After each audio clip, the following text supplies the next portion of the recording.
Welcome to Commercial Real Estate Pro Network's CRE Radio. Thanks for joining us. My name is J. Darren Gross. This is the podcast focused on commercial real estate investment and risk management strategies.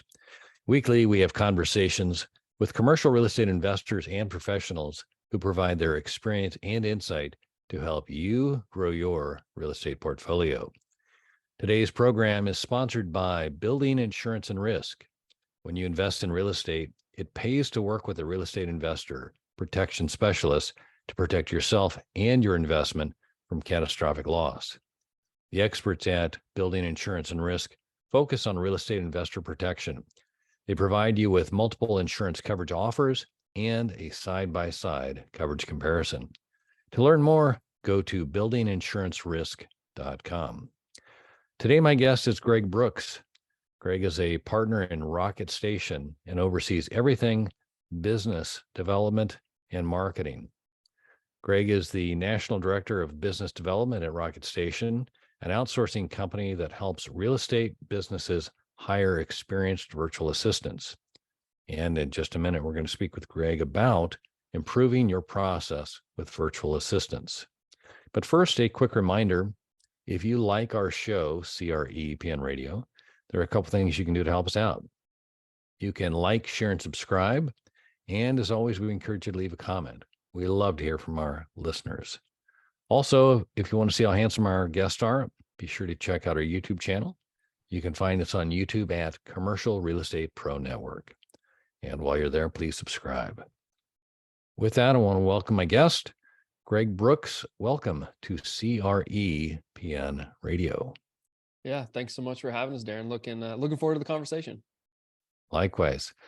Before we get into it, if you could take just a minute and share with the listeners a little bit about your background. Yeah, no, definitely. So we're a very entrepreneurial company. That's kind of been my background. I was your kind of typical college graduate. I graduated with my MBA and did the 7 jobs in 9 years trying to figure out what I wanted to do personally.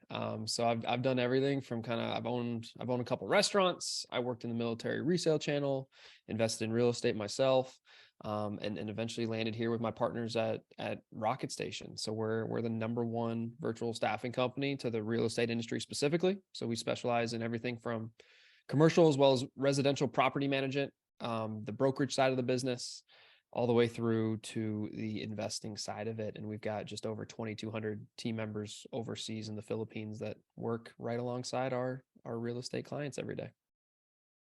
Awesome. Well, let's get into this. I've had some experience with virtual assistants, and I'm sure anybody listening to this has been touched or called or contacted or had some sort of an interaction that was created by or started by or somehow affected by a virtual assistant. What are some of the reasons why someone would look to engage a virtual assistant? Yeah, I mean, I think definitely the main reason a lot of people look initially into the virtual assistant space is the price point, right? You can kind of leverage the fact that, especially if you're here in North America, the dollar goes a lot further, and there's very talented, well-educated, skilled professionals all over the world that, you can have them work for you in this new, digital working world that we all live in for a fraction of the cost of what it would, potentially cost you to have them hire somebody, in your local market or here stateside. So I think that's the initial reason somebody's looking for it. I think especially in the investing space, especially on the commercial space, right? You do have, large enterprise level companies, which they're looking to kind of subsidize their workforces. And there's always so much work to be done, and finding scalable, affordable talent is tough in any market, across the US or Canada. Or if you're, the kind of side hustle investor, right? Where maybe you're doing your first syndication deal or raising your first round of funds. I mean, there's so much that goes into that as well. And finding that really good virtual assistant that can really help you while maybe you're working your 9-to-5 job, or while you're trying to wear, the 50 different hats that you have to wear. I think a lot of people realize through, especially through COVID, where we all kind of were virtual assistants in some capacity at one time or another, that We do a lot of work, a lot of commerce these days, especially in the real estate space, on our phone, on our computers, on our different digital marketing channels. And you don't necessarily have to be sitting in a traditional office to be able to do that. So, through services like ours, we help our clients find real estate specifically trained virtual talent that's been evaluated so that they can leverage it, whether they're looking to hire at scale, hundreds of team members, or they're looking to make that first part-time hire, to help them raise their first fund for a syndication deal. We kind of help cater the talent, the skill sets of the VA to match where they are within their business journey.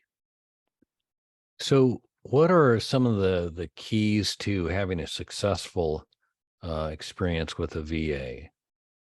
For what we find and kind of how we've structured what we do, it all comes down to process, right? We've all been employees. I'm sure lots of us have hired people. What we find is the success between a successful hire, or the difference, sorry, between a successful hire and a not successful hire. Sometimes it comes down to it being the wrong person. Sometimes it's not the right time or not the right fit. But what we find so often is it comes down to the clarity within the process, within the role, within the scope of work you want that person to plug into. Especially just at the price point of VAs, a lot of people think that a VA is kind of a magic button. Candidly, a lot of companies in this space, we've been guilty of it, kind of sell VA services as this, the that was easy button, right? From those old Staples commercials. And it's not. It's a person. You need to give them clarity. You need to outline what you want them to do. You need to set realistic expectations. And as the business owner, you need to have at least a basic grasp on how to do it yourself so that you can train and onboard and hold this person accountable. So what we find is like the implementation, the thoughtfulness within the process, within the clarity of what they're going to do is usually where, a lot of people struggle. And I think that's true of hiring people in general, whether you're hiring them into an office or you're hiring, somebody, even maybe they're virtual, but they're in the same city as you. Like, it's giving that clarity to the person so that they know what you want them to do, how you want them to do it. That's always the toughest part, because for most entrepreneurs looking to hire, they don't exactly have, a lot of free time to sit there and plan and map and document, right? There's usually a lot going on. That's why you're hiring in the first place. Yeah, I'm kind of chuckling inside because I think so many times the small business owner is somebody that was successful somewhere else and decided to go out on their own, and they know how to do it, but maybe not necessarily communicate it to others. And so when they hire or bring on people, the others don't necessarily have the same level of success.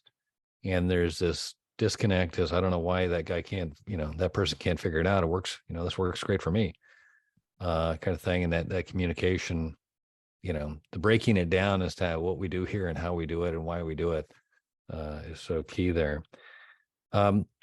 What can you describe kind of a scope of services or the skill set that, a VA might be a good fit for?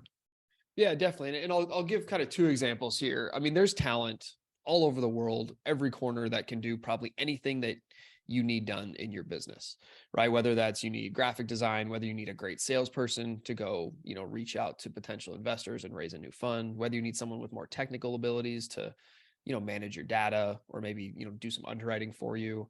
When the term VA so often kind of gets discounted, where you say virtual assistant and they think of like, oh, you can, you know, order my groceries for me online and answer some emails. And it's like, it goes to the traditional like admin assistant. The scope of virtual assistants that we deal with and we place with our clients, they truly are virtual professionals. Our company, I mean, it's very intentional. Say if you're watching on YouTube, it's Rocket Station Virtual Staffing behind me, because it's an individual that has a specific skill set that truly is a professional, and that when leveraged correctly, when screened correctly, when trained correctly, can do anything within your business that you need them to do. Where we specifically play, we do a lot on the business operations, sales, marketing, and accounting standpoint. So like I said, whether you need scale within your accounting department, your AP, your AR, your vendor management, we handle a lot of work like that. We do, customer service work, especially within our property managers, right? Running their maintenance lines, leasing inquiries, 24/7 call coverage. We do a lot within the customer service realm, and then obviously the sales side. as well. And I think especially within our investment, real estate investor side of our business, specifically commercial, a lot of our clients leverage, our virtual talent for the sales side, someone who can kind of work that pipeline and help them raise a fund or have consistent communication with potential investors, as well as the underwriting component of that. And do you find, or is are the VAs you have, are they traditionally, are they mostly doing inbound calls, or is it somebody, are they making outbound calls, or is it more of like emails, accounting, underwriting kind of things like you were describing? Yeah, so like I said, we cover all those bases. So we're very particular. We have a very rigorous onboarding for the VAs, and then we also have a very customizable experience that we give the client to really get a deep understanding, right? We talked about process. We like to really reiterate that we're a process-driven company, meaning we work with all of our clients to kind of flush out, what is this role exactly? Is this inbound sales, outbound sales? Is this accounting? Is this a data management CRM specialist? Is this someone who you need help with the underwriting? Is it a marketing position? We help really take that deep dive with the client. And like you said, for that entrepreneur that used to be an employee and is now doing it themselves and wearing 60 hats, a lot of them, it's just, you're spinning in circles. I got to get this done, put this fire out, get over here. So we help them really slow down and understand, like, hey, if I could get 5 things off my plate, whether it's because I run out of time to do it in my day, whether it's because these are things that are pivotal to my business succeeding, or maybe it's just things that I'm not good at, but I know need to be done. We help our clients really unpack what those things are and then custom match the talent based around what the experience, communication skills, salesmanship, like what that individual role is going to require for the eventual virtual assistant that they hire. And so tell me a little bit about kind of like a typical experience for somebody that's working with a VA. Does it start out like as a project? Does it start out kind of part-time? Do they start out with a specific thing they're trying to solve for? Yeah, no, great question. So within Rocket Station, we are fully dedicated, integrated virtual staffing. So that means our perfect client experience is we want your virtual assistant to look, act, and feel like they work for your company. So it's strictly one-on-one. There's no like call center. There's no manager that relays what you need done to a group of people or one person. It's all one-on-one. Our clients have a hand in interviewing and selecting the candidate they want from our pre-screened pool.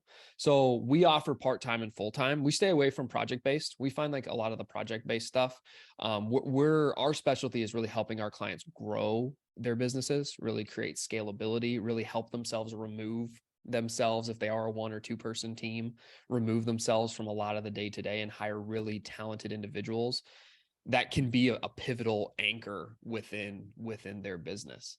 But all of those options exist. What we find is the difference between the people that are successful and not successful. It really does come down to that process piece of it, right? Anytime you're hiring, but specifically when you're outsourcing, when your office is Zoom, when you're communicating with a stranger that you can't sit down in a room with and show them everything, whether it is a project-based project, whether you need a team of people full-time, really being able to dive into that process and clearly scope out what you need done, the expectations, the KPIs around the role is really kind of what is the most important thing for anybody looking to hire virtually. So what are some limitations that having a VA present? Is there a list or anything you recognize right off the top that a VA might present as a limitation? So what I would say, and once again, speaking to kind of the entrepreneurial, real estate investor, commercial real estate investor, I think so often our clients see great results with their virtual teams, right? Maybe they hire them to just do some outbound sales or to do some underwriting work, some due diligence, some market research.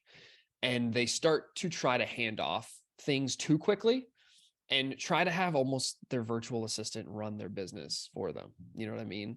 So I think what we try to get our clients to, and really the pathway we try to create for them, is anything in your business that involves strategy, anything in your business that involves final decision making, that should stay with you or should stay with local hires or executive suites, depending on how big your team is. Where VAs can be right out of the gate, your first VA hire, you want it to be as impactful as possible, is really with like the day-to-day operational type work, right? And like I said, it kind of comes back to how VAs are kind of sold by some of the companies out there. It's like, it's not a magic button, right? It's somebody where there's going to be a learning curve. They're going to need communication. They're going to need clarity in their role. So we find where entrepreneurs can really leverage VAs is, on the operational type work. And keeping in mind, we have lots of clients that have had their VAs for 4, 5, 6 years. So those VAs roles have changed. We have clients who their VAs that were original hires with us are now managers within their teams. So there can always be that progression. But right out of the gate, looking at, we call them the $25 and under tasks, right? The things that need to happen in the business, but that if you were to try to hire locally, you'd pay someone $25 or less to do it. That's the stuff where VAs can come in and be very impactful right off the jump. No, that's great. What about hours? You mentioned the Philippines. I don't know exactly what time zone that is, but I'm quite certain it's not Central Time. Um, do they work your hours, or do they, or is it a matter of what their task is, to where they can, if they can do it on their time, or how does that work? Yeah, so we structure it to really mirror the in-office experience. So to give you some background on the Philippines, and for the listeners that maybe aren't that familiar, number one, the most beautiful beaches in the world. Highly recommend if anybody wants to do an overseas vacation, get to the Philippines. But they're known as the nocturnal nation. So the virtual assistant experience that we're talking about here, it's part of a bigger industry called the business process outsourcing industry. So JP Morgan, American Express has 175,000 employees in Metro Manila. What we're tapping into are the same resources that financial institutions, that the Fortune 1000 have leveraged, for 25, 30 plus years, really since the internet came online. It's just now it's more accessible because the infrastructure over there is a lot stronger, because now we have platforms like Zoom and Slack and CRMs that can be accessed through the cloud. So how we structure it, most of our clients, the virtual, and a lot of the working economy in the Philippines have worked, the business professionals, people with college degrees, people who manage teams. They work, what's known as the graveyard shift in the US, because they work mostly with Western clients, whether that be Europe or North America. So it's kind of a working culture that's flipped on their head. Part of our value prop is we truly are virtual, meaning if you think LA traffic is bad, or you've been through New York traffic in Manila, a country that's a little bit smaller than the state of Florida, that has 160 million people in it. You're talking about working the overnight shift. And if traffic's bad, you could be on the road for 6 to 8 hours round trip. So a big part of what we do is we put people into their home offices. It allows them a lot more leverage. Their days flip, but they're doing breakfast with the kids, getting them to school, grabbing some sleep, doing the after school thing with kids and family, and then clocking in for work. A lot of people, some people have questions about that. I'll tell you, just from working with, say, thousands of team members in the Philippines, it's very normal for them. But you do always have that flexibility depending on what you're hiring. Like I said, we structure it because a lot of what we do is day-to-day operational stuff. But we do have some clients that, the virtual team members handle the overnight shift here in the US. Well, that's a daytime shift in the Philippines. So we give that flexibility. And I think for anybody out there hiring, if you're interviewing, if you're putting job postings on freelancer websites, make sure you are clear with setting, hey, this is going to be on a per project basis. Have very specific completion dates, or be just upfront saying, hey, I need you to cover 9 a.m. to 5 p.m. Central Standard Time. Are you good with working the overnight shift? It's just one of those things you have to be aware of when you're stepping into the virtual world, because we're not all on the 5 time zones that touch the US. No. So this is a curiosity I have in personal experience. When I'm asked this, so are not to, and this is not like a sexist type question, but I'm just kind of curious. Do do you find, is there a better performance as far as like lead generation, outbound calls, male voice versus a female voice? Is there any psychology there, or have you found any results that say this or that? No, I mean it's a great question. It's something that we study very intensely. So our workforce is it's about 48% male, 52% female. So we're pretty much split right down the middle. Um, I like to look at it on a per case basis, right? There's great salespeople that are male, there's great salespeople that are female. What I will say is where we see the patterns in terms of the literally millions of hours of call data that we analyze is specifically on the inbound and customer service side. Not to say a male can't be successful in those roles, but we do find that when it comes to de-escalations of calls, when it comes to NPS scoring around calls, female, call agents do tend to score a tad bit higher on average than their male counterparts. What I will say is from the sales perspective, I'm just a big believer that all does come down to the individual themselves. I think it doesn't matter if you sit in Portland or Dallas or Manila or Mexico City. Being a salesperson and having a salesmanship about you is a very personalized skill. But on the customer service side, we do see, results a little bit favoring females, right? Whether that's on, just from an experience standpoint, or whether that's from the call, what the caller wants to talk to, kind of that more, I don't know, nourishing, I guess, voice, if you will.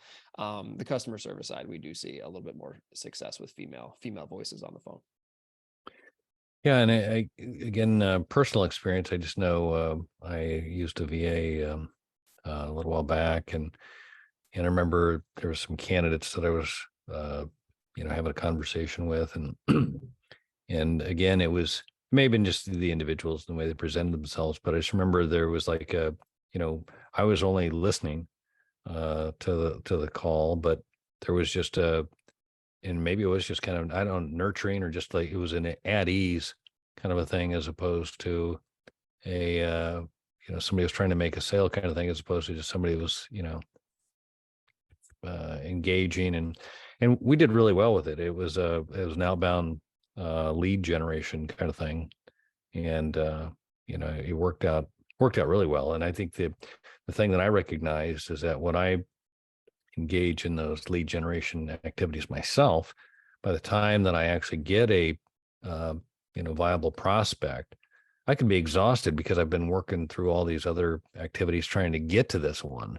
Whereas when the only one I've got to talk to is somebody is wanting to talk to me, it was like a whole different, my energy was, considerably different. I was excited to talk with them, and they were complimentary of the process and the person, and that set up the call and all that. And literally, it was just a kind of a great experience. And I'd love to have another project similar to what I was dealing with that was the reason why we had one. But I was impressed. And again, more than anything, it was about offloading those, that grind, if you will, that, trying to do the outbound calls and just have one teed up, ready to go kind of thing was good.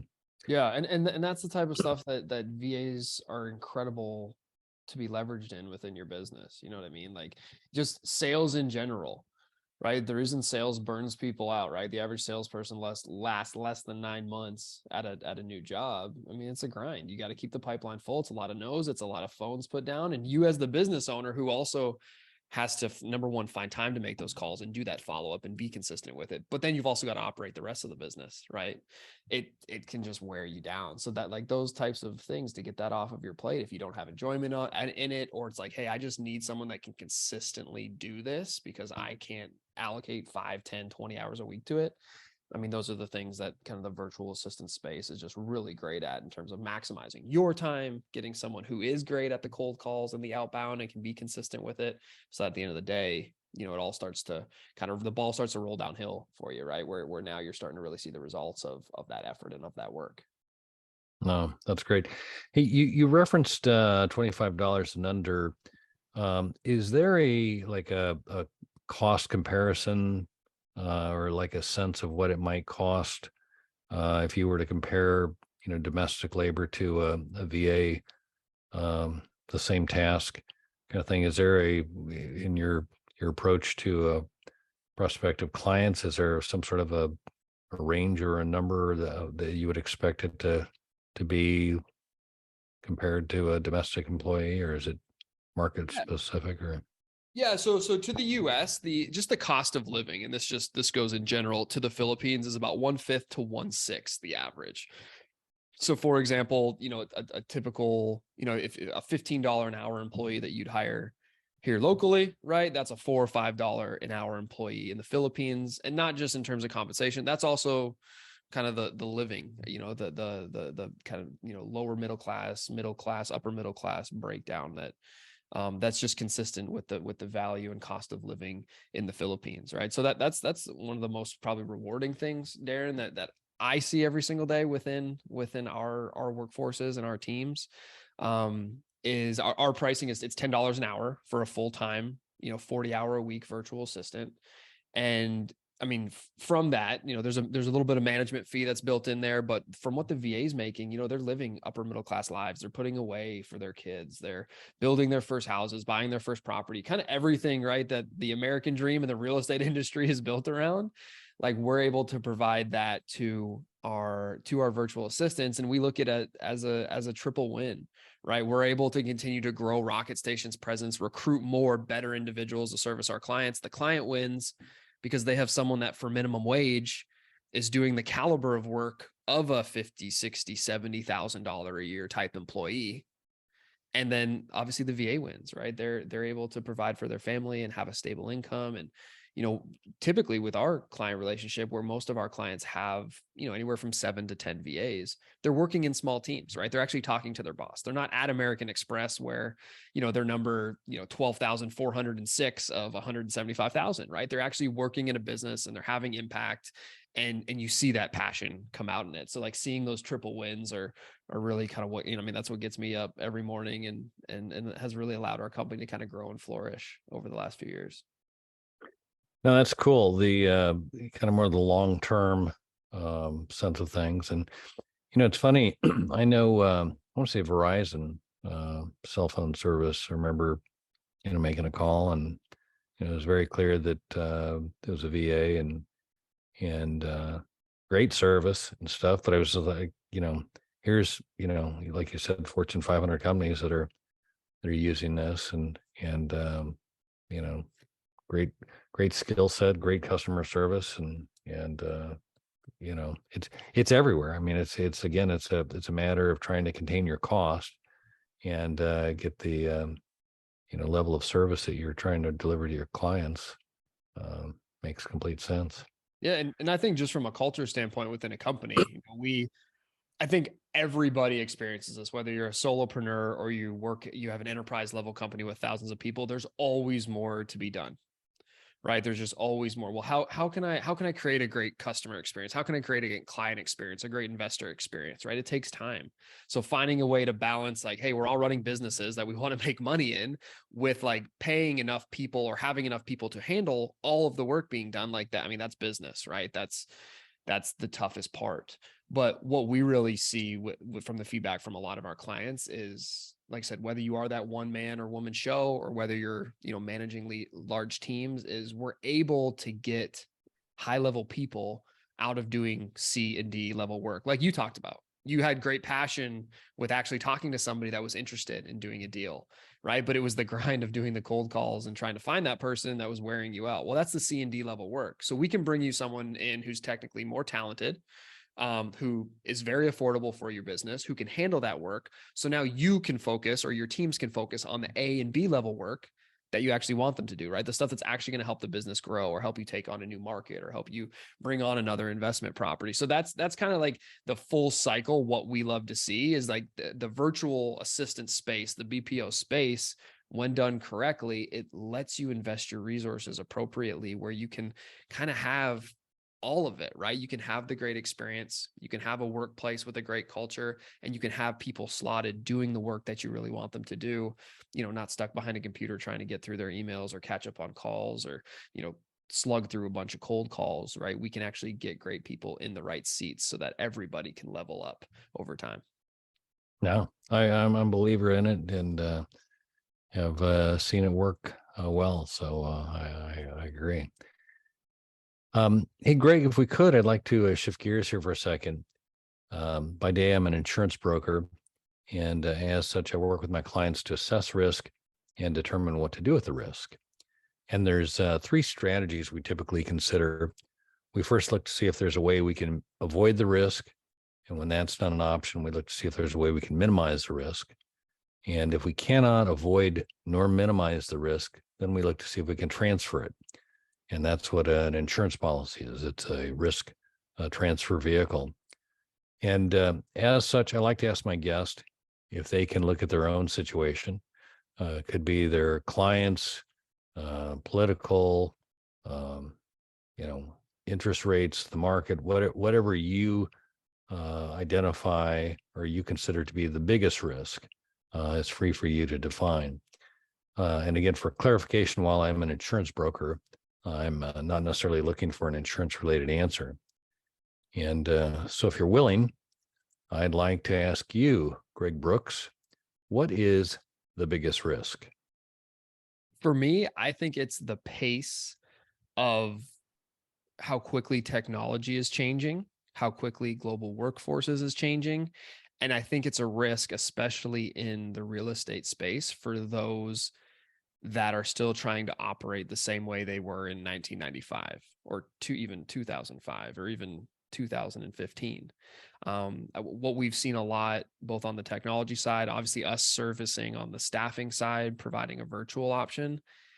I mean, just like everything, the decisions that you have to make as a business operator are just accelerating. You have to make them faster. There's a new software, a new technology, a new tool, a new resource out there every second, every trade show, every corner. So having an effective way to vet those, to find the ones that are going to work for your business and are going to fit, but then also getting people onboarded into them and changing existing policies and procedures and processes and ways that you operate to be more efficient. It takes a ton of human capital. So that's something that I see. I know even just within our company, in a short time becoming as big as we are, that the evolution of technology, and say a lot of the podcasts that I listen to, AI is kind of the word of the year already, 25 days into January. And I think that puts a lot, it puts a lot of risk on the owners in terms of making the right choices, finding the things that are going to last and actually take you to the next level, and which of the things are kind of fly by night, not as good as advertised. So I see technology and then that globally expanding workforce, really becoming something that, especially in the real estate world, people need to be aware of and be talking about consistently in order to make sure that you don't get left behind. Because I guarantee your competitors, they're making sure they're not going to be left behind either. Oh boy, do I know that. You're talking to Mr. Slowski, just as far as the adopter of these things. But it's definitely a changing world, fast pace. So that's good. Hey, Greg, where can the listeners go if they would like to learn more or connect with you? Yeah, definitely. I encourage anybody to check out our website, rocketstation.com. If anybody is looking for a VA, wants to talk processes, best practices, looking to hire, say I've made my calendar available at discovery.rocketstation.com. Would love to have a quick little 30-minute chat, see where you're at, see if it's the right time to hire a virtual assistant, kind of understand what your needs are. Rocketstation.com, or book a call with us at discovery.rocketstation.com as well. All right. Well, Greg Brooks, I can't say thanks enough for taking the time to talk today. I've enjoyed it. I learned a lot, and look forward to doing it again soon. Yeah. Thanks so much, Darren. You have a good one. All right. For our listeners, if you like this episode, don't forget to like, share, and subscribe. Remember, the more you know, the more you grow. That's all we've got this week. Till next time, thanks for listening to Commercial Real Estate Pro Network's CREPN Radio.